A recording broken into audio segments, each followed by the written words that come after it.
जय हिंद दोस्तों, स्वागत है आप सभी का आपके अपने परिवार आदित्य रंजन सर कंसेप्ट्स में। तो मेरे भाई यूपी कांस्टेबल का पहला पेपर आज हो चुका है 23 अगस्त शिफ्ट 1 का, और उसके साथ हम आप लोगों के सामने हाजिर हैं। जैसे मैंने कहा था कि चैनल को सब्सक्राइब कर लीजिएगा, क्योंकि ये वीडियो अपलोड होगी तो नोटिफिकेशन उन्हीं लोगों को जाएगा जिन्होंने सब्सक्राइब कर रखा है। ठीक है, तो हम आपको थोड़ा सा पेपर का आइडिया देते हैं भाई। पेपर में जितने भी आपके ये सारे के सारे सेक्शंस थे नॉर्मल थे, कोई दिक्कत की बात नहीं थी। कहीं पर बहुत ज्यादा हाई लेवल के क्वेश्चंस देखने को नहीं मिले। एक जो सरप्राइजिंग फैक्टर था वो ये था कि मैथ्स के क्वेश्चन इस बार थोड़े ज्यादा पूछे गए हैं, बट आपको चिंता करने की आवश्यकता नहीं है, उसको भी धुआं हम लोग अभी कर देंगे। तो फटाफट मुझे लगता है कि आप लोगों का शिफ्ट 2 का पेपर होगा, तो मैं बिना वक्त गवाए बिना वक्त जाया किए आप लोगों के शिफ्ट 2 के लिए पहले सारे एनालिसिस करा देता हूं। फिर दूसरी वीडियो लेकर आऊंगा जिसमें डिटेल में हम आपको बताएंगे पेपर का लेवल कैसा था, क्या पढ़ के जाना था, क्या छोड़कर जाना था। तो भाई मैथ्स के सवाल सारे के सारे कर लो, थोड़ी रफ्तार होगी तो ध्यान रखना। ठीक है, पेपर एकदम नॉर्मल था, कोई दिक्कत की बात नहीं है। क्वेश्चन में कहा गया find the smallest number when divided by 4, 6, 7, 8 and 9 leave the remainder 3 in each case. कहने का मतलब वह छोटी से छोटी संख्या प्राप्त करिए जिनको अगर इन सभी लोगों से भाग करें तो हमारा 3 बचता है। मैंने कहा था यार, दुनिया की कोई भी संख्या हो, अगर तुम 9 से भाग करते हो और उस संख्या का रिमाइंडर अगर तुम्हारा 3 आ रहा है, तो याद रखना उस संख्या का डिजिटल सम भी कितना होगा, 3 होगा। किसी भी संख्या को 9 से भाग करने पर जो रिमाइंडर आता है उस संख्या का डिजिटल सम भी 3 होता है। क्या इसको जोड़ो 3 आ रहा है? तो नहीं मेरे भाई। जोड़ो 3 आ रहा है? नहीं। जोड़ो 3 आ रहा है? नहीं। 5 और 4 कितना हो गया मेरे भाई? तो बोलोगे सर यहां पर ये 3 आ रहा है। 7 और 5 12, और 12 को जोड़ेंगे तो कितना आ रहा है? 3। ऑप्शन नंबर सी आंसर है। क्यों करना था बेसिक से? क्या ये नहीं पढ़ाया था मैंने आपको? एक एक हलवा है मतलब सॉल्यूशन आपका। आप फालतू का टाइम वेस्ट करके पेपर में गए और कुछ करना ही नहीं था, 1 सेकंड में उड़ा देते आप इसको।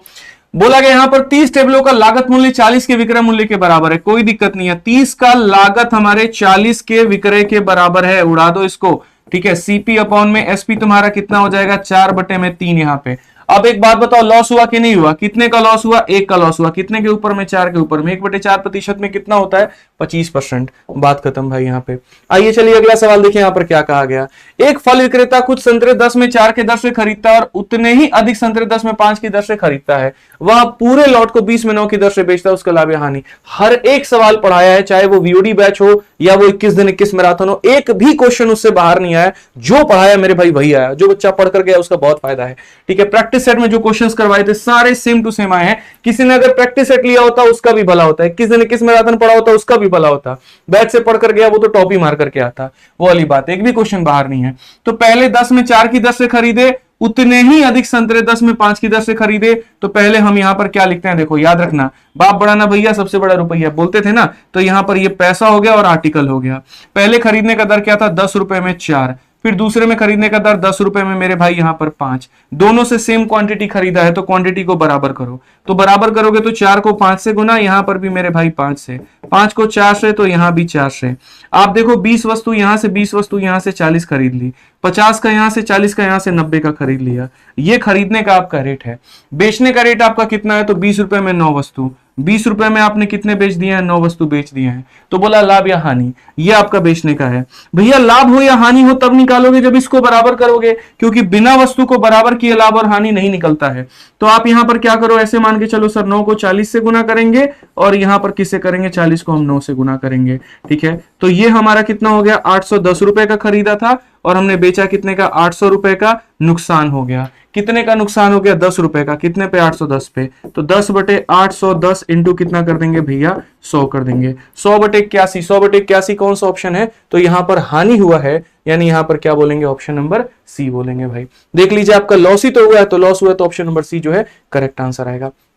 आइए चलिए अगला सवाल देखिए। कहा गया 2 तरह के चावल है, 2 प्रकार के चावल 11 की दर से और 21 की दर से मिलाए जाए। ठीक है, और 17 की दर से यहां पर एक मिश्रण को प्राप्त करने के लिए किस अनुपात में मिलाया जाना चाहिए? एक बोरी 11 का, दूसरा 21 का, और मिलाकर के 17 में बेच रहे हैं। क्या लगाओगे? एलिगेशन। सब पढ़ा रखा है। 11 एक तरफ रखो, 21 एक तरफ रखो, 17 बीच में रखो। 21 में से 17 गया 4 और इसमें से घटा दोगे 6। अनुपात तुम्हारा कितने का? 2:3 का।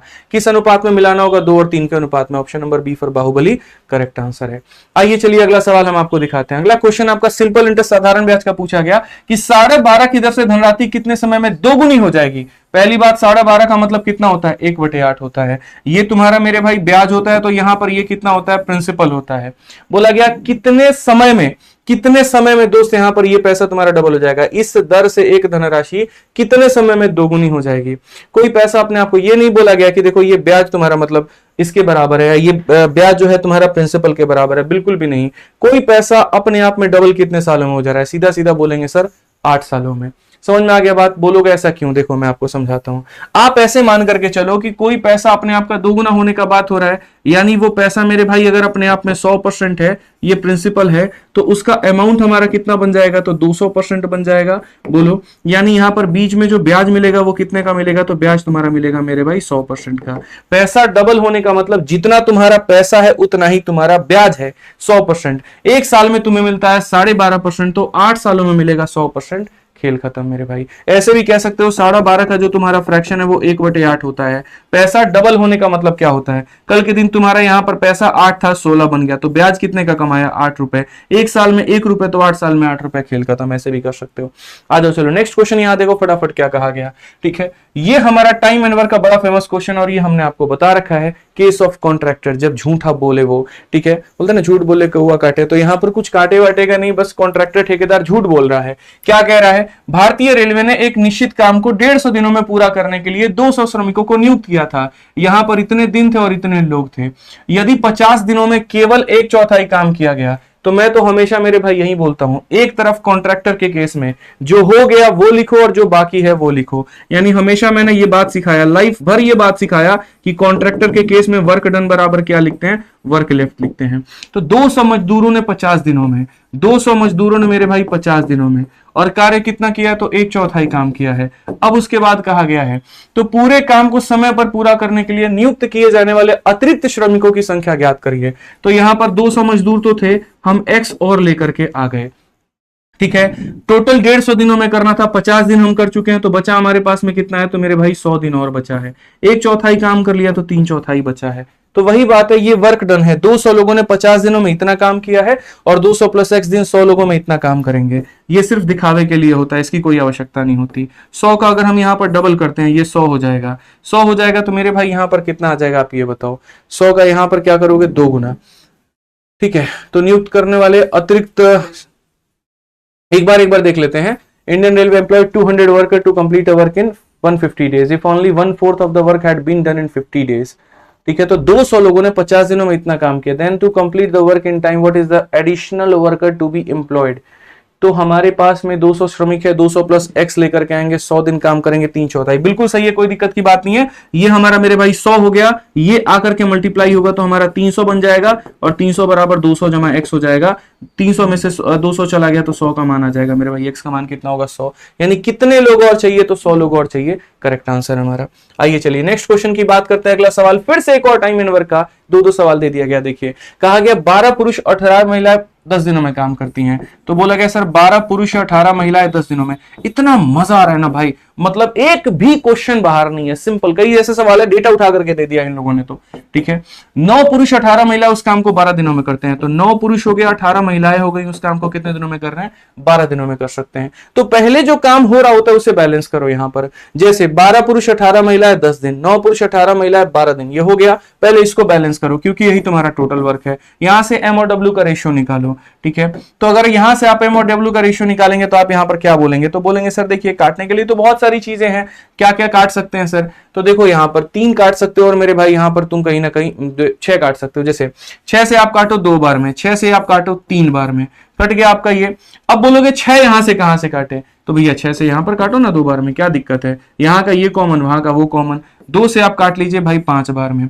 अब देखिए 5 × 2 हमारा हो जाएगा 10 मैन, और हमारा हो जाएगा 15 वुमेन, और यहाँ पर 9 मैन हो गया, और यहाँ पर 18 वुमेन हो गया है। यहाँ डब्ल्यू छूट गया, कोई बात नहीं, आप समझ जाना, यहाँ डब्ल्यू छिपा हुआ है। ठीक है, 10 मैन में से 9 मैन गया तो इतना हो गया, 18 में से 15 गया तो 3 वुमेन हो गया। m/w का मान मेरे भाई 3/1 आ गया। क्वेश्चन में यहां पर क्या कहा गया है जरा पढ़िए। तो 2 मैन और 3 वुमेन उस काम को कितने दिन में करेंगे। यहां पर बोला गया 2 मैन हो गए और 3 वुमेन हो गए, उस काम को कितने दिन में करेंगे, T दिन में। और कौन से वाले काम को, या तो इसके बराबर या इसके बराबर। इसके बराबर रख लेते हैं मेरे भाई, 9m प्लस यहां पर 18 वुमेन, ये इसके बराबर कर लेते हैं। और यहां कितना हो जाएगा, तो 12 हो जाएगा। वैल्यू रखते हैं भाई, सीधा सीधा खेल खत्म। यहां पर m का मान 3, w का मान 1। m का मान 3 है तो 3 का 2 गुना 6 हो जाएगा। w का मान 1 है तो यानी ये हमारा कितना है 90 है। m का मान हमारा कितना है 3 है, तो 27 हो गया। ठीक है, w का मान है 27 18 कितना हो गया 45 हो गया भाई। तो ये हो जाएगा 45 इंटू 12 हो जाएगा। 9 से 5 बार में 12 5 60, दिनों की संख्या कितनी है 60 है। खेल खत्म, ऑप्शन नंबर बी टिक करते, बात हमारा इतना ही रहता है। तो जैसे जो काम कराया जाता है उसको बराबर करते हैं, क्षमता निकाल करके उसमें डाल देंगे, आंसर आ जाएगा भाई। ठीक है, आइए चलिए, बहुत आसान आसान क्वेश्चन है, सब पढ़ा रखा है। अब ये देखो, दो रेलगाड़ियां क्रमशः इतना घंटा और इतने की चाल से चलती हैं समान दिशाओं में, और तेजी से चलने वाली धीमी में चलने वाली रेलगाड़ी में बैठे व्यक्ति को 16 सेकंड में पार करती है। तो तेजी में चलने वाली रेलगाड़ी की लंबाई ज्ञात करिए। अरे भाई, ये वाली रेलगाड़ी इसके अंदर के व्यक्ति को पार कर रही है, तो अगर व्यक्ति को पार कर रही है तो तुम्हें सीधा सीधा मेरे भाई कंसेप्ट बता रखा है। और क्या बता रखा है? स्पीड बराबर में डिस्टेंस अपॉन टाइम, या फिर मैंने ये भी कह रखा है मेरे भाई यहां पर टाइम बराबर में डिस्टेंस अपॉन स्पीड। ठीक है, डिस्टेंस के तौर पर क्या लोगे? अगर ये इस रेलगाड़ी को पार करती तो डिस्टेंस में दोनों की लंबाई लेते, इसने इस इंसान को पार किया तो डिस्टेंस में सिर्फ इसकी लंबाई लेंगे। और स्पीड में क्या होगा? चूंकि दोनों सेम डायरेक्शन में जा रहे हैं तो घटा दोगे। तो यहां पर क्या हो जाएगा? तो सीधा सीधा मेरे भाई बोलोगे सर डिस्टेंस निकालना है, स्पीड को टाइम के साथ में गुना करो, तुम्हारा डिस्टेंस आ जाएगा। तो बस मेरे भाई स्पीड और टाइम, अब दोनों सेम डायरेक्शन में जा रहे हैं तो स्पीड को क्या करोगे? तो माइनस करोगे। तो यहां पर 59 में से तुम 32 को मेरे भाई घटा दो, कितना आ जाएगा? 27 आ जाएगा। ठीक है, चूंकि ये किलोमीटर पर आवर में है तो मीटर पर सेकंड में करने के लिए इसको इससे गुना करेंगे। और यहां पर कितना सेकंड है? तो यहां पर इतना है, यानी स्पीड इंटू टाइम। तो ये स्पीड और ये टाइम है। अगर आप देखोगे 9 से 2 बार में, 9 से आपका 3 बार में, 2 से आपका 8 बार में, 8 5 40 इंटू 3 120, काम खत्म। Option number D for Devasena. बस ध्यान रखिए आ जाइए। नेक्स्ट क्वेश्चन एकदम हलवा, 1 सेकंड और आने वाला। मैं देख रहा हूं बच्चे यार इतना समय क्यों ले रहे हैं पेपर में, था ही नहीं इतना टाइम लेने वाला। आप इस क्वेश्चन को देखो, क्या कहा गया? इतना मीटर लंबी ट्रेन 10 सेकंड में कितने की सुरंग को पार करती है? यानी ट्रेन की लंबाई 67 है, सुरंग की लंबाई इतनी है। जब भी कोई भी ट्रेन किसी प्लेटफॉर्म को या सुरंग को पार करती है तो अपने आप को भी पार करती है और उसको भी पार करती है। यानी कहीं ना कहीं उसने 67 मीटर और यहां पर 33 मीटर यानी 100 मीटर को पार करने में कितना लिया है? 10 सेकंड। ठीक है, एक ट्रेन भैया जब सुरंग को पार करेगी तो दोनों को पार करेगी। 67 33 यानी 100 मीटर, 100 मीटर पार करने में मेरे भाई उसको 10 सेकंड लग गए। अब क्वेश्चन में यह बोला गया find the time for the train to cross a man on a platform at a length of इतना। एक ट्रेन किसी व्यक्ति को पार करना चाहती है। आप समझिए, ट्रेन द्वारा 65 मीटर लंबे प्लेटफॉर्म पर खड़े एक व्यक्ति, अरे प्लेटफॉर्म तुम्हारा 1000 मीटर भी लंबा हो उससे क्या फर्क पड़ता है यार, ये बताओ। ठीक है, प्लेटफॉर्म 2000 किलोमीटर फर्क हो, भाई ये पूरा का पूरा प्लेटफॉर्म है, एक इंसान खड़ा है। ट्रेन यहां पर प्लेटफॉर्म को पार नहीं कर रही है, इस इंसान को पार कर रही है। और ट्रेन जब भी इंसान को पार करेगी मतलब अपने आप को पार करेगी। तो यहां पर चाहे तुम्हारा प्लेटफॉर्म 65 मीटर का हो 1000 मीटर का हो फर्क नहीं पड़ता, उस ट्रेन ने उस इंसान को पार किया मतलब अपने आप को। तो अपने आप की लंबाई कितनी है? 67 मीटर। तो इसको पार करने में 10 सेकंड, तो इसको पार करने में कितना? गौर से देखो, इसको 10 से डिवाइड करने पर 10 आया, तो इसको भी 10 से डिवाइड करोगे 6.7 आएगा। खेल खत्म। कौन सा ऑप्शन है? तो सी आंसर है। इतने मीटर के लिए 10 सेकंड, अपने आप का 10 से भाग, तो इसको भी 10 से भाग कर दो, काम खत्म। यही तो पेपर का सॉल्यूशन था यार, ऐसे ही तो करना होता है, हर बार यही तो सिखाया है। निखिल और रितु, ये कमाने का अनुपात है, उसके बाद में ये स्पेंड करने का, खर्च करने का अनुपात है, और ये सेव करने का अनुपात है। ठीक है, इनकम एक्सपेंडिचर और सेविंग आपका ये वाला क्वेश्चन करा रखा है। तो 2 लोग हैं, नीतू और रितु है। ये कमाने का अनुपात है, उसके बाद में ये इस अनुपात में खर्च करते हैं, इस अनुपात में बचत करते हैं। क्वेश्चन में कहा गया find the monthly income of each if total saving of both are together 10,000। ठीक है, मैंने यही बात कह रखा है यार कि क्रॉस मल्टीप्लीकेशन से सवालों को उड़ा दिया जाता है। आप ये देखिए, कमाने का अनुपात कितना है? तो कमाने का अनुपात मेरे भाई 2 और 1 है। खर्च करने का अनुपात कितना है? तो 5 और 3 है। और नीचे में क्या कर देंगे? तो सेविंग लिख दो इनका। फिर से रिपीट करता हूं, कमाने का अनुपात कितना है? तो मेरे भाई 2 और 1 है। खर्च करने का अनुपात कितना है? 5 और 3 है। सेव का 5 का मान 10,000, 1 का मान 2,000, 4 का मान कितना हो जाएगा भैया? 8,000 हो जाएगा, और इसका मान हमारा 2,000 हो जाएगा। बस बात खत्म। क्रॉस मल्टीप्लाई मारो, 6 यूनिट में से 5 यूनिट घटा दिया, 6 में से 5 घटा दिया, 1 यूनिट आ गया भाई। और वो 1 यूनिट का मान कितना? 10,000 में से मेरे भाई यहां पर 24,000 घटा दिया तो 14,000 आ गया। ठीक है, क्रॉस मल्टीप्लाई हमेशा जिंदाबाद था, है और रहेगा। ठीक है, तो 1 यूनिट का मान 14,000 है। क्वेश्चन में क्या बोला गया जरा बताना। तो क्वेश्चन में यहां पर कहा गया if the total monthly saving of both, यहां पर find the monthly income of each, हर एक किसी का मंथली इनकम कितना होगा? 1 का मान 14,000, तो 2 का मान 28,000 और 14,000, 28,000 14,000। ऑप्शन नंबर जो सी है वो हमारा बिल्कुल बिल्कुल बिल्कुल सही उत्तर है भाई। आइए नेक्स्ट क्वेश्चन देखिए, पास और फेल वाला परसेंटेज में क्या ये नहीं पढ़ाया था भाई साहब? रिकॉर्डेड बैच में जाकर के देखो, 5-5 एग्जांपल इसके ऊपर में दे रखे हैं हमने, यूट्यूब पर भी जो पढ़ाया उसमें भी सारा का सारा बता रखा है। बोला गया एक परीक्षा में जो छात्र अधिकतम अंक 20% प्राप्त करता है वो 5 से फेल हो जाता है। यानी यहां पर जो बच्चा कम ला रहा होता है उसमें मैंने जोड़ने को कहा था, और जो बच्चा मेरे भाई यहां पर 30 ला रहा है वो यहां पर उसमें मैंने माइनस करने को कहा था। मैंने ये भी कहा था कि एक बच्चा 20% ला करके 5 अंकों से फेल हो गया और एक 30% ला करके इतने से पास हो गया। कम वाले को दे करके पास करवाते हैं, ज्यादा वाले में से काट करके बॉर्डर पे लेके आते हैं। मैंने ये भी कहा था कि नहीं हो तो इनका डिफरेंस ले लो और यहां पर इनका क्या ले लो, सम ले लो, ये भी मैंने कह रखा है। ठीक है, तो आप जब यहां पर काम करोगे, बड़े में से छोटे को घटाओगे, 30 में से 20 को घटाओगे, इतना आएगा, और यहां बड़े में से छोटे को घटाओ, 5 में से मेरे भाई -20 को घटाओ, तो ये तुम्हारा हो जाएगा 25। अब 10% का मान मेरे भाई कितना है, तो 25 नंबर है। ठीक है, मैं यहां पर काम करता हूं मेरे भाई, यहां पर सीधा सीधा मैं परसेंटेज निकाल लेता हूं। तो मैंने यहां पर कहा 5 से काटो 5 बार में, 5 से काटो 2 बार में, 5 नंबर 2% के बराबर, 5 नंबर 2% के बराबर। इन्होंने कहा है उत्तीर्ण होने के लिए कितने प्रतिशत की आवश्यकता है, तो मेरे भाई पासिंग परसेंट ये भी है, पासिंग परसेंट ये भी है। 5 नंबर 2% के बराबर, तो 5 नंबर कितना, 2% के बराबर, तो यानी 20% और प्लस यहां पर मेरे भाई 2%, यानी पास होने के लिए कितना परसेंट चाहिए, तो बोलोगे गुरुजी 22%। या ऐसे भी कह लो 5 नंबर 2% के बराबर, 20 नंबर 4% के बराबर, ठीक है, सॉरी 8% के बराबर। यहां पर इसका 4 गुना कितना है, 20 है तो 2 का 4 गुना 8 होगा, 30 में से 8 घटा देंगे तब भी कितना आएगा, 22 आएगा। खेल खत्म भाई। आइए अगला सवाल देखिए, नेक्स्ट क्वेश्चन यहां पर, एक निश्चित धनराशि पर 2 वर्षों के लिए 5% की दर से साधारण ब्याज 1600 है, 3 वर्षों के बाद समान दर पर चक्रवृद्धि ब्याज कितना होगा? सब रटवाए हैं। ये 1600 भैया है क्या तुम्हारा? साधारण ब्याज। साधारण ब्याज का मतलब क्या होता है? Rate into time. तो कोई पैसे को आपने 5% के हिसाब से 2 सालों के लिए दिया तो ये साधारण ब्याज आया, यानी ये साधारण ब्याज है। तो 5 इंटू 2 मतलब ये 10% का मान है, और आपको वहीं पैसे पर उसी रेट से 3 सालों का चक्रवृद्धि ब्याज चाहिए। तो मेरे भाई 5% के हिसाब से 3 सालों का चक्रवृद्धि ब्याज कितना होता है? 15.7625। क्या नहीं पढ़ाया मेरे भाई आपको? सब कुछ पढ़ा रखा है यहां पर। तो ये जो दिया गया है ये कितने का मान है? साधारण ब्याज यानी 10 का मान है। जो निकालना है वो कितने का? चक्रवृद्धि। आप यहां पर सीधा सीधा लपेटो, 0 से आपका 0 खत्म। ठीक है, 16 को इसके साथ में गुना करोगे 25-22 आएगा। नहीं है तो भाई करके देख लो आप, यहां पर ऑप्शन भी काफी क्लोज में है, आप करके मल्टीप्लाई करके देख लो। 16 का 5 गुना 80 का 0 8 हाथ में, एक तो 0 पहले से था। 16 का मेरे भाई 2 गुना 32 8 40 का 0 4 हाथ में। 16 6 96 96 400 का 0 10 हाथ में। 16 7 112 और 10 122 का 2 मेरे भाई 12 हाथ में। 16 5 80 12 92 का 2 9 हाथ में। 16 कम 16 9 25। ठीक है, 4 के बाद में यहां पर लगा देना है, 4 के बाद में लगा दिया, एकदम एग्जैक्ट आंसर आया। चाहते तो डिजिटल सम लगा करके भी मैच कर लेते, कोई दिक्कत की बात नहीं थी यहाँ पे। आ जाओ चलो नेक्स्ट क्वेश्चन में कहा गया 12 फरवरी 2022 से 11 फरवरी 2023 तक 15% की दर से इतने का साधारण ब्याज कितना होगा? देखो भाई ये मोटा मोटा तुम्हारा 1 साल है, 1 साल है कि नहीं है? 12 फरवरी से 11 फरवरी की बात है तो 1 साल इसको कंसीडर कर लेते हैं। 1 साल का साधारण ब्याज निकालना है, मतलब इसका 15%। तो ये 73,000 का भैया 15% कितना होगा ये बताना जरा। तो बोलोगे गुरुजी यहाँ पर 15 3 45 और यहाँ पर 15 7 105 और यहाँ पर 9। ठीक है, ये हमारा कुल मिलाकर के कितना आ जाएगा?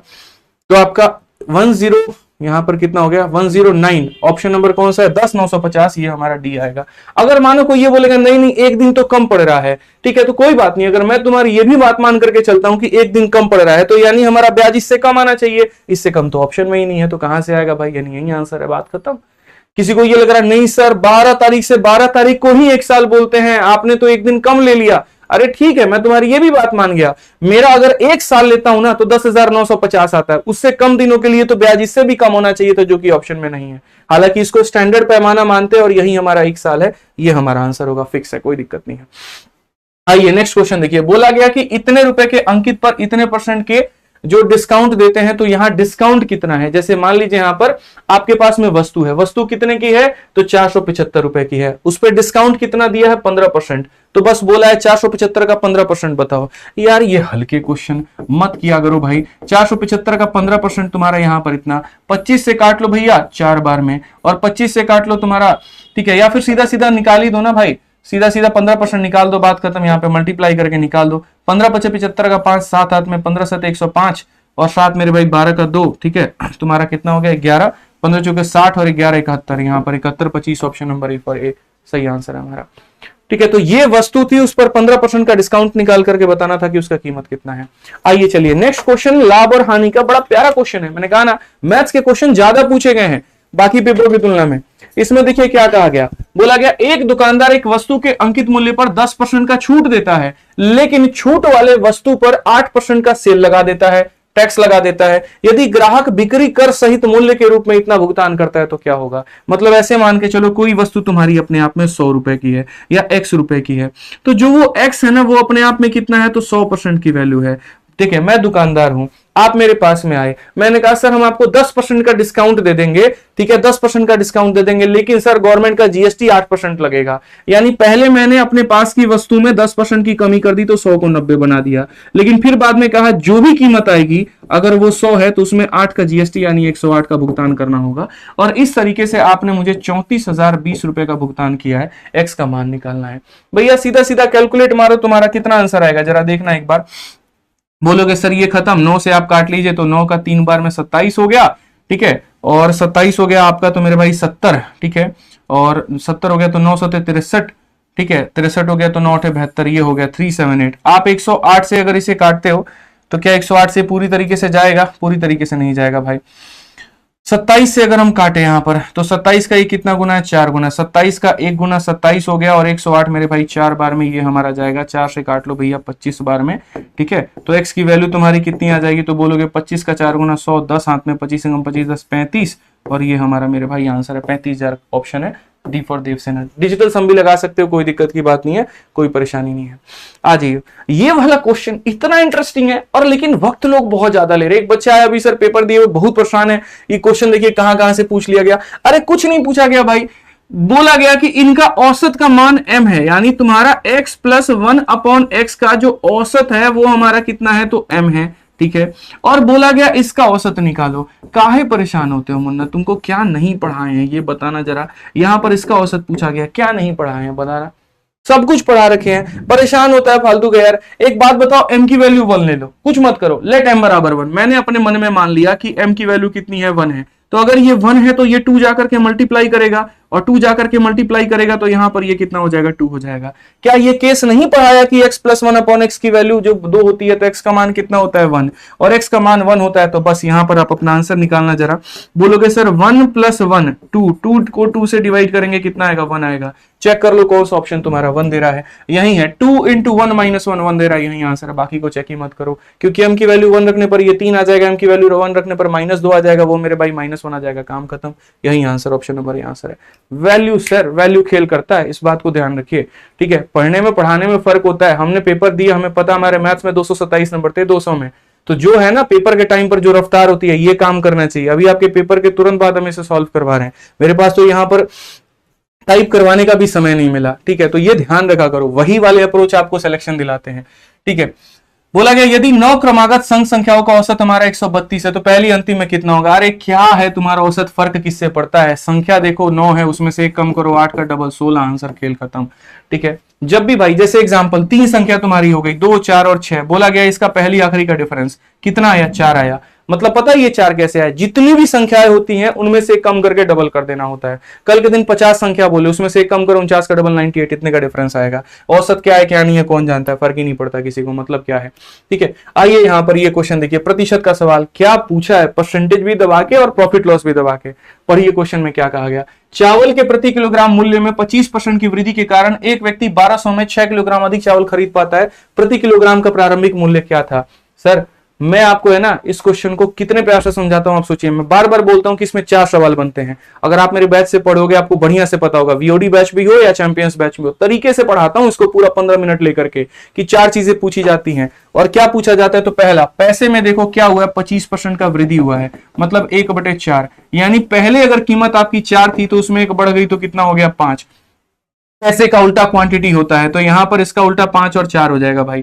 ठीक है, पहले ये इंसान 5 यूनिट खरीदता था, अब यहां पर ये 4 यूनिट खरीद रहा है। कितना कम खरीद रहा है, 1 यूनिट कम, और 1 यूनिट का मान कहा गया है।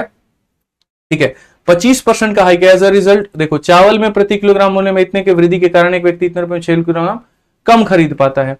अच्छा ये देखो भाई साहब, ठीक है, A person is unable to purchase 6 kilo मोर। हालांकि देखो थोड़ा सा इंग्लिश में यहां पर दिक्कत है, 6 किलो लेस होना चाहिए। ठीक है ना, यहां पर 6 किलो लेस होना चाहिए और यहां अनेबल का एबल होना चाहिए, बट खैर कोई बात नहीं। बेसिकली सवाल में मैं आपको समझा देता हूं क्वेश्चन में क्या दिया है। कीमत के बढ़ने से कोई व्यक्ति 6 किलो कम खरीद पा रहा है, कीमत के बढ़ने से क्वांटिटी कम खरीद पा रहा है। पहले 5 खरीदता था, अब 4 खरीद रहा है, यानी 1 यूनिट का मान कितना है, तो 1 यूनिट का मान मेरे भाई 6 किलो, और 1 यूनिट का मान 6 किलो, तो यहां बोलेंगे 6 पचे कितना हो जाएगा, तो मेरे भाई 30 किलो। यानी पहले वो कितना खरीद रहा था, तो 30 किलो खरीद रहा था। तो बोला गया बताओ ओरिजिनल रेट क्या है, किस रेट से वो खरीद रहा था। रेट निकालने का मैंने हमें एक बात कहा है, ठीक है। तुमने कितने रुपए का सामान खरीदा है, 1200 रुपए का, और यहां पर कितना किलो खरीद दिया, 30 किलो, तो रेट मेरे भाई यहां पर कितना है, 40 का रेट चल रहा है। Option number D for Devasena. खेल खत्म भाई, यहां पे ध्यान रखना इस बात का। आइए चलिए नेक्स्ट क्वेश्चन, यहां देखिए क्या कहा गया। यदि 3 क्रमागत सम संख्याओं का योगफल 78 है तो दूसरी सबसे बड़ी संख्या क्या है, ठीक है। मान लेते हैं मेरे भाई यहां पर कि एक संख्या ये थी, दूसरी इससे 2 कम थी, और दूसरी से मेरे भाई यहां पर 2 ज्यादा थी। जैसे कहने का मतलब 3 क्रमागत इवन नंबर को लिखना, तो यहां पर 2 लिखते हो, 4 लिखते हो, 6 लिखते हो, एक इससे कम होती है, एक इससे ज्यादा होती है। तो मैंने कहा ये हमारी क्या है, तो ये 3 क्रमागत संख्याएं हैं, और ये तीनों का जो सम दिया गया है, तीनों का सम हमारा कितना दिया गया है, तो 78 दिया गया है। भैया -2 +2 को खा जाएगा, और अगर खा जाएगा ना तो 3n का मान आपके पास में कितना आ जाएगा, 78। 3n का मान कितना आ जाएगा, जल्दी से बताइए, 78 आ जाएगा। तो अगर हम काटेंगे तो 26 हो जाएगा। n का मान हमारा कितना होगा, 26। तो बोला गया क्वेश्चन में क्या, दूसरी सबसे बड़ी संख्या, सेकंड लार्जेस्ट नंबर, तो ये सबसे बड़ी होगी, और उसके बाद में देखो सेकंड लार्जेस्ट नंबर, दूसरी सबसे बड़ी संख्या। मैं एक बार सारी संख्या बता देता हूं, तो ये 26 में से 2 गया तो कितना हो जाएगा, 24, ये हो जाएगा मेरे भाई 26, और ये कितना हो जाएगा, 28। तो ये सबसे बड़ी संख्या, ये दूसरी बड़ी संख्या, तीसरी बड़ी संख्या, यानी n का मान पूछा था, तो 26 हमारा आंसर होगा। ऑप्शन नंबर ए जो होगा बिल्कुल हमारा सही उत्तर होगा। आइए चलिए नेक्स्ट क्वेश्चन, यहां देखिए 1 सेकंड का सवाल है, ये इसमें टाइम ही नहीं लेना था। एक बस 50 किलोमीटर की प्रति घंटे की गति से 250 किलोमीटर की दूरी तय करना चाहती है, समय कितना लगेगा। अरे भाई टाइम बराबर होता है तुम्हारा डिस्टेंस और अपॉन में कितना होता है, स्पीड। इतने की दूरी इतने की रफ्तार से तय करनी है, 5 घंटे। ऑप्शन नंबर सी आंसर है। बस इतना ही था इस सवाल में। नेक्स्ट क्वेश्चन देखो यहां पर क्या बोला गया, कहा गया कि 3 लोगों का औसत, ए बी सी का औसत 60 है, ए और बी का औसत मेरे भाई 30 है, और बी और सी का औसत 70 है। बी का वजन कितना होगा। आप देखो ए और बी का औसत हमारा कितना है, तो 30 है। तो ए और बी का जब हम सम निकालेंगे, योग निकालेंगे, तो सम बराबर कितना हो जाएगा, 30 का डबल मेरे भाई 60 हो जाएगा। वैसे ही बी और सी का अगर हम सम निकालते हैं, तो बी और सी का मेरे भाई सम निकालते हैं, 70 का डबल 140 हो जाएगा। अगर हम दोनों को जोड़ेंगे तो A plus B plus C plus मेरे भाई बी, और ये बराबर हो जाएगा किसके, 200 के। क्यों, क्योंकि ए प्लस बी प्लस सी एक बार ले लो, देखो ए प्लस बी प्लस सी एक बार ले लो, और बी को साइड कर दो। अब उसके बाद में क्वेश्चन में देखो, तीनों लोगों का औसत हमारा 60 दे रखा है, तो तीनों लोगों का औसत मेरे भाई 60 दे रखा है। इट मींस यहां पर a प्लस बी प्लस सी का जो औसत है वो 60 है। तो अगर ये 3 हम इधर लेकर के जाते हैं दोस्तों यहां पर, तो ये हमारा मेरे भाई कितना हो जाएगा, तो बोलेंगे सर ये 60 का 3 गुना हमारा 180 हो जाएगा। कितना हो जाएगा सर, तो 180 हो जाएगा। यानी इसकी वैल्यू कितनी हो जाएगी, तो 180 हो जाएगी। 180 में कितना जोड़ेंगे कि 200 आएगा, तो बोलोगे sir 20 kilo. Option number B answer है। तो इनका सम निकाल दिया, 30 का डबल मेरे भाई 60 हो गया। इनका सम निकाल दिया, 70 का डबल 140 हो गया। सबका सम निकाल दिया, 200 हो गया। तीनों का यहां पर सम 180 था, 200 में से 180 घटा देंगे, 20 आ जाएगा। खेल खत्म भाई, आंसर है। आइए वेन डायग्राम का नेक्स्ट क्वेश्चन। 40 छात्रों की एक कक्षा में 15 छात्र क्रिकेट खेलते हैं, 15 छात्र टेबल टेनिस खेलते हैं, और 5 दोनों खेलते हैं। ठीक है, तो बोला गया दोनों में से कोई भी नहीं खेलने वाला छात्र कितना है। पास फेल वाला केस मान लें, तो देखो टोटल छात्र हमारे पास में कितने हैं, तो 40। अब देखो यहां पर क्या होता है, number of A union B वाली कहानी मेरे भाई क्या होती है वेन डायग्राम में, तो बोलते हैं sir number of A plus number of B minus यहां पर ए इंटरसेक्शन बी बोलते हैं कि नहीं बोलते हैं, बताइए। तो वही बात है, सिर्फ और सिर्फ यहां क्रिकेट खेलने वाले कितने हैं, 15। टेबल टेनिस खेलने वाले कितने हैं मेरे भाई, 15। और दोनों खेलने वाले कितने हैं, तो 5। 15 15 30 में से मेरे भाई 5 गया 25। अगर 40 लोगों में से दोस्त यहां पर 25 लोग खेलते हैं, तो कितने लोग ऐसे हैं जो नहीं खेलते हैं। 40 में से 25 घटा दो, 15 लोग मेरे भाई नहीं खेलते हैं। यही तो क्वेश्चन में पूछा गया था।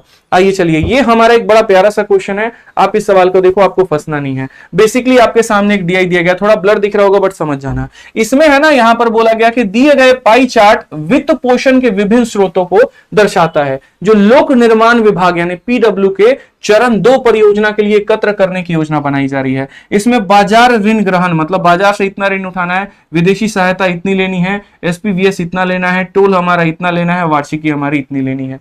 क्वेश्चन में यह कहा गया एक आउटसोर्स एजेंसी द्वारा टोल संग्रह के माध्यम से इतना करोड़ के साथ परियोजना का समर्थन करने के लिए अधिकतम 20% कमीशन का प्रावधान करते हेतु आउटसोर्स एजेंसी को कुल कितनी राशि एकत्र करने की अनुमति दी जाए। आसान भाषा में बोले तो मैं सरकार हूं, मैंने पैसे बांट दिए, मैंने कहा टोल वाले से मुझे इतने रुपए चाहिए, लेकिन जो एजेंसी पैसा कलेक्ट करेगी उसका फायदा क्या है? तो उस एजेंसी ने कहा तुम्हें जितना भी पैसा चाहिए उस पर हम 20% का कमीशन लेंगे। तो यानी वो एजेंसी इकट्ठा कितना करेगी? तो बोलोगे सर ये 4910, अगर ये अपने आप में 100% है तो वो एजेंसी 120% उठाएगी। 120% का मतलब यहां पर क्या हो गया, ये मेरे भाई खत्म। 2 इंटू 1 यूनिट जिट 2 आना चाहिए, इसी का यूनिट जिट 2 है, 5 8 9 2 खेल खत्म। 2 इंटू 1 यूनिट जिट 2 है, ऑप्शन नंबर सी जो है करेक्ट आंसर है। आइए चलिए नेक्स्ट क्वेश्चन, एकदम हल्का सवाल, जरा पढ़िए डीआई का एक और क्वेश्चन, मैंने कहा भी था पढ़ करके जाना। देखो इसमें ज्यादा मत देखो, नामांकित अभ्यर्थी 8550 है और परीक्षा उत्तीर्ण करने वाले अभ्यर्थी यहां पर इतना, यानी 2 तरह के डीआई दे रखे हैं, एक यहां पर जो नॉमिनेटेड है और एक तरीके से जो पास कर गए हैं। आपका एग्जामिनर पूछा क्या है, संस्थान एस और पी से उत्तीर्ण हुए कुल अभ्यर्थियों की संख्या, मतलब यहां पर हमें कौन सा चाहिए, उत्तीर्ण हुए कुल अभ्यर्थी, तो यहां पर जाएंगे उत्तीर्ण हुए कुल अभ्यर्थी, और इसमें एस से कितना है 16 और मेरे भाई यहां पर पी से कितना है, तो यहां पर 18। यानी क्वेश्चन में यह कहा गया इस संस्थान के पास में जाओ और इससे यहां पर एस और पी से पास करने वाले जितने बच्चे हैं वो बताओ। तो बच्चे हमारे पास में 5700 हैं और उसमें से पास हमारे कितने कर गए, तो पास हमारे 34% कर गए, यानी परसेंटेज से तुम्हारा ये खत्म, ये हो जाएगा मेरे भाई 57 इंटू 34। मैं अभी नहीं सॉल्व करूंगा, इतना ही रहने दो, ठीक है। उसके बाद में मेरे भाई नेक्स्ट क्वेश्चन में यहां पर क्या कहा गया, जरा वो पढ़िए। इसमें बोला गया तथा संस्थान टी और आर से नामांकित अभ्यर्थियों की कुल संख्या। अब नामांकित वाले में जाऊंगा, टी में जाऊंगा और मेरे भाई आर में जाऊंगा, टी में जाऊंगा और आर में, यानी 8 और 10 मेरे भाई 18%। तो इस संख्या का कितना निकालना है, 18%। 8550 का 18%, यानी 18% का मतलब हमारा इतना हो गया, ये खत्म हो जाएगा। 5 से काटोगे तो 5 से तुम्हारा एक बार में 171 बार में, 5 से काटोगे 2 बार में, 2 से काटोगे 9 बार में। तो क्वेश्चन में मेरे भाई यहां पर क्या बोला गया, तो क्वेश्चन में दोस्त यहां पर ये बोला गया, समझिए इस बात को लेकर के। क्वेश्चन में हमारे सामने जो बोला गया वो ये बोला गया इनके बीच का अंतर क्या है। अब एक तो है कि मल्टीप्लाई कर लीजिए, बट मेरा मन बिल्कुल भी मल्टीप्लाई पर नहीं है, ठीक है। 7 चौके 28, चलो मल्टीप्लाई कर ही लेते हैं, फिर से देख लेते हैं मेरे भाई। 18% हमने इसका निकाला है, 5 से तुम्हारा 17 5 85 हो गया मेरे भाई, ठीक है। 7 हो गया 35 और 1 हो गया, ठीक है, और तुम्हारा इतना हो गया भाई, मल्टीप्लाई कर लो, ये लो 9 कम 9 9 7 63 6 और ये भी 1539 हो गया है। और अगर आप यहां पर मल्टीप्लाई करते हैं तो कोई दिक्कत की बात नहीं, 57 और 34 का मल्टीप्लाई करो, 7 चौके 28, ठीक है, 7 चौके 28 हो चुका है आपका। और उसके बाद में यहां पर जो है देखो 7 चौके 28 हो गया और 20 और यहां पर 21, 20 और 21 हमारा 41 और 2 43 का 3 4 हाथ में, 5 3 15 4 19, 1938 में से तुम्हारा इसे घटाना है। तो डिफरेंस हमारा कितना होगा, तो 1938 में से 1539 को हम घटाएंगे, ये तुम्हारा मेरे भाई 9 हो गया। और उसके बाद में फिर ये तुम्हारा 9 हो गया, 3 हो गया, 399, option number D for Devasena, खेल खत्म। तो यहां पर इसका इतना परसेंट निकालना था, उसका उतना परसेंट निकालना था, डिफरेंस लेकर के 399 मार देना था, यही हमारा आंसर आता, ठीक है। थोड़ा पढ़ना था यहाँ पे। एक क्वेश्चन आपका ट्रिपल वेन डायग्राम के ऊपर में है, मतलब 3 वेन डायग्राम 3 सर्कल वाला क्वेश्चन है। क्या बोला गया जरा पढ़ लीजिए। कहा गया 140 विद्यार्थियों के सर्वेक्षण में पाया गया कि 60 विद्यार्थी वीडियो गेम खेलना पसंद करते हैं, तो हमें यहाँ पर एक छोटू सर्कल बनाना है वीडियो गेम के लिए। उसके बाद में यहाँ पर कहा गया 70 विद्यार्थी इंडोर गेम खेलना पसंद करते हैं, तो एक और हमें बनाना है जो कि किसके लिए होगा, तो इंडोर गेम के लिए होगा। तो यहां पर ये हमने इंडोर गेम के लिए बना दिया। फिर से मैं कह रहा हूं, ये हमने बनाया वीडियो के लिए, ये हमने बनाया इंडोर गेम के लिए, ठीक है। 75 विद्यार्थी आउटडोर गेम खेलना पसंद करते हैं, बाहर का खेल खेलना। ससुरा ज्यादा ही लो हीरो बना हुआ है, बाहर का खेल खेलेगा सब, ठीक है। इसके अतिरिक्त 30 खिलाड़ी इंडोर और आउटडोर दोनों गेम खेलना पसंद करते हैं। इंडोर आउटडोर मतलब यहां पर ये हो जाएगा मेरे भाई 30 खिलाड़ी यहां पे, ठीक है। उसके बाद 18 वीडियो गेम और आउटडोर गेम दोनों खेलना। देखो सारा का सारा मैं डेटा दे देता हूं फिर से। 140 विद्यार्थियों का सिलेक्शन हुआ है, 60 विद्यार्थी वीडियो गेम खेलना पसंद करते हैं, तो वीडियो गेम वाले मेरे भाई कितने हैं, तो 60 है यहाँ पे। उसके बाद में 70 जो है वो इंडोर गेम खेलना पसंद करते हैं, तो 70 हमारा इंडोर हो चुका है। 75 हमारा आउटडोर खेलते हैं, तो आउटडोर हमारा कितना है, तो मेरे भाई 75 है। ठीक। इसके अतिरिक्त 30 छात्र इंडोर और आउटडोर दोनों गेम खेलना पसंद करते हैं। मतलब ये 30 छात्र पता है कौन है? ये पूरा का पूरा, ये जो मैं आपको पिंक वाला पूरा का पूरा बता रहा हूं ना, तो यहाँ पर ये जो पिंक वाला है दोस्त, यहाँ पर ये पूरा का पूरा हमारा कितना है? तो 30 छात्र है। ठीक है, मैं इसको दूसरे कलर से यहाँ पर कर देता हूँ। देखिए, तो ये वाला जो बच्चा है मेरे भाई कितना है? 30 छात्र है। 30 छात्र इंडोर और आउटडोर मेरे भाई दोनों गेम खेलना पसंद करेगा। 18 को वीडियो गेम और आउटडोर गेम खेलना पसंद है। ठीक है, तो वीडियो गेम और आउटडोर गेम मतलब यहाँ पर ये पूरा का पूरा जिसको आप ले सकते हो, ये पूरा मेरे भाई यहाँ पर। इसे ऐसे वाले कितने बच्चे हैं? तो ऐसे वाले दोस्त यहाँ पर 18 बच्चे हैं। ये 18 दोनों को मिला करके बना हुआ है। ठीक है, 18 यहाँ पर क्या है? तो 18 वीडियो गेम और आउटडोर गेम दोनों खेलना। 42 को वीडियो गेम और इंडोर गेम, वीडियो गेम और इंडोर गेम मतलब ये वाला डेटा हमारा कितना है? तो ये वाला डेटा हमारा 42 है। ये वाला डेटा, ये वाला हमारा कितना है? तो 42 है। तो हमने यहाँ पर 42 लिख दिया है। ठीक है, तथा 8 को सभी प्रकार के खेल पसंद है। तो वे आरोपियों के उपयोग करके उन छात्रों का ज्ञात करिए जो केवल आउटडोर खेल सकते हैं। सिर्फ और सिर्फ मेरे भाई यहाँ पर आउटडोर खेल सकते हैं। ठीक है, और यहाँ पर 8 को क्या है? तो 8 को मेरे भाई यहाँ पर सभी प्रकार के खेल पसंद है। 8 ऐसे हैं जो सब प्रकार के खेलेंगे। यानी अब आपको थोड़ा सा अपना बुद्धि लगाना शुरू करना है। ये वाला कितना हो जाएगा? तो 8 हो जाएगा। 18 में से 8 चला गया तो सिर्फ ये वाला भाग इधर वाला कितना हो जाएगा? 10। 30 में से 8 चला गया तो ये वाला भाग हमारा कितना हो जाएगा भाई मेरे? तो 30 में से 8 चला गया तो आप यहाँ पर बोलोगे सर 30 में से 8 चला गया तो ये वाला भाग हमारा 22 होगा। तो यहाँ पर इस वाले भाग को हम कितना बताएंगे दोस्तों? ये वाला भाग हमारा 22 बताएंगे। 42 में से 8 चला गया तो 42 में से 8 चला गया तो आप कितना बोलोगे? 34 बोलोगे। कितना बोलोगे मेरे भाई यहाँ पर? तो 34 बोलोगे। ठीक है, अब उसके बाद में केवल आउटडोर का बताना है। यहाँ पर लोग हमारे पास में कितने हैं? ये बताओ। 75 हैं लोग हमारे पास में। कितने हैं? 75 हैं। और 75 है तो 75 में से 22 और 8 10, 30, 30 और 10 कितना हो गया? 40 हो गया। तो बचे आपके पास में कितने मेरे भाई? तो 35 बचे। तो सिर्फ और सिर्फ आउटडोर वाले कितने हो गए? तो 35 हो गए। समझ में आ गया बात? यहाँ पे ये सारा इंडिविजुअल डेटा निकाल दिया। 75 में से आपने 40 घटा दिया, बचा कितना? 35। तो केवल आउटडोर वाला कितना हो गया? तो केवल आउटडोर वाला 35 हो गया। खेल खत्म। तो लास्ट क्वेश्चन आप लोगों का, और उसके बाद में तो बस मौज ही मौज था। इस क्वेश्चन को थोड़ा सा वक्त देकर के समझना था, थोड़ा जानना था कि बोला क्या गया है। समझ गए बात को लेकर के? इस क्वेश्चन में ये कहा गया, देखो अगर P तुम्हारा ज्यादा है Q से तो तुम ये काम करना, और अगर P तुम्हारा मेरे भाई Q से है तो तुम ये काम करना। ठीक है, तो हमसे ये पूरे का मान पूछा गया कि हाँ ये पूरे का मान हमारा क्या होगा। तो पहली बात मेरे भाई, ब्रैकेट को हम प्राथमिकता देते हैं। यहां पर ये ज्यादा है तो यहां पर क्या करेंगे? 1 इज ग्रेटर देन मेरे भाई 2 यहां पर। तो इसकी वैल्यू हमारी कितनी होगी? तो बोलेंगे 1 का स्क्वायर इतना और यहाँ 2 का क्यूब इतना, यानी ये मेरे भाई हो जाएगा 9। तो यहां पर इसकी वैल्यू कितनी हो गई? तो 9 हो गई दोस्तों। अब उसके बाद दूसरी प्रायोरिटी हमें किसको देनी है? तो यहाँ पर ये वाला ऑपरेटर, यानी यहाँ पर ये वाला इधर वाला ऑपरेटर मेरे भाई, यहाँ पर ये वाला ऑपरेटर आपको देना है, ये वाला ऑपरेटर। तो इसका मेरे भाई आप कहानी क्या करोगे? 2 इज लेस देन, तो यहाँ पर आप बोलोगे सर ये 2 लेते हैं और यहाँ पर मेरे भाई 3 लेते हैं। तो 2 का क्यूब 8 है और 3 का, देखो ठीक है सही है। तो 1 सेकंड आ जाइए, रुक जाइए यहाँ पर थोड़ा सा। अब ये जो वैल्यू आपकी निकल करके आई है यहाँ पर, ये वैल्यू कितनी निकल करके आई है? 9 आई है। तो यहां पर अब आपका हो जाएगा 9 ऑपरेटर 3 मेरे भाई। कितना हो जाएगा? 9। क्योंकि देखिए बॉडमास के नियम के हिसाब से सबसे पहले ब्रैकेट को हल किया जाता है। तो 1 और 2 को हल किया गया, 1 और 2 को हल करने पर उत्तर हमारा 9 आया। तो यहां पर इस 1 और 2 को हल करने पे हम 9 लिखेंगे। 9 ऑपरेटर 3, तो यहां पर क्या हो जाएगा? 9 हो जाएगा, ऑपरेटर हमारा 3 हो जाएगा। 9 का क्यूब कितना होगा? 729 और 3 का स्क्वायर 9, घटा देंगे तो 720 आएगा। कौन सा ऑप्शन है? तो ऑप्शन नंबर ए जो है बिल्कुल सही उत्तर है। तो इस तरीके से मेरे भाई बहुत ही जबरदस्त वे में सारी के सारे क्वेश्चन हमने कराए। अगर एक आधा क्वेश्चन छूट भी गए होंगे तो कोई बात नहीं, वो आप समझ सकते हैं यहाँ पे। ठीक है, जल्दीबाजी में हो गई होंगी चीजें, बाकी जो पढ़ाया है वहीं पर आया है। तो अगर अभी भी कोई भाई को कोई दिक्कत आ रही है, कहीं पर कोई परेशानी आ रही है, तो आराम से 21 दिन 21 मैराथन सूट टॉपिक को पढ़ के चले जाएं। प्रैक्टिस करनी है तो इसी चैनल पर हमने 11 प्रैक्टिस सेट करा रखे हैं, आप उसको पढ़ के चले जाएं। ठीक है, और बाकी अगर आपको आगे के लिए पढ़ना है तो जो हमारा मैथ्स का रिकॉर्डेड बैच है, जिसके लिए मैं हमेशा आप लोगों को बोलता हूं मेरे भाई आराम से वहां से तैयारी करो और फर्स्ट क्लास पढ़ाई करो। ठीक है, एक चीज और, चैनल को सब्सक्राइब जरूर कर देना, क्योंकि अभी दूसरी तीसरी वीडियो आने वाली और भी एनालिसिस हम आपको बताएंगे और सारी बातें सिखाएंगे। तो मिलते हैं अगली वीडियो में। आज के लिए इतना ही दोस्तों, जय हिंद। वीडियो कैसी लगी जरूर बताना कमेंट बॉक्स में। धन्यवाद।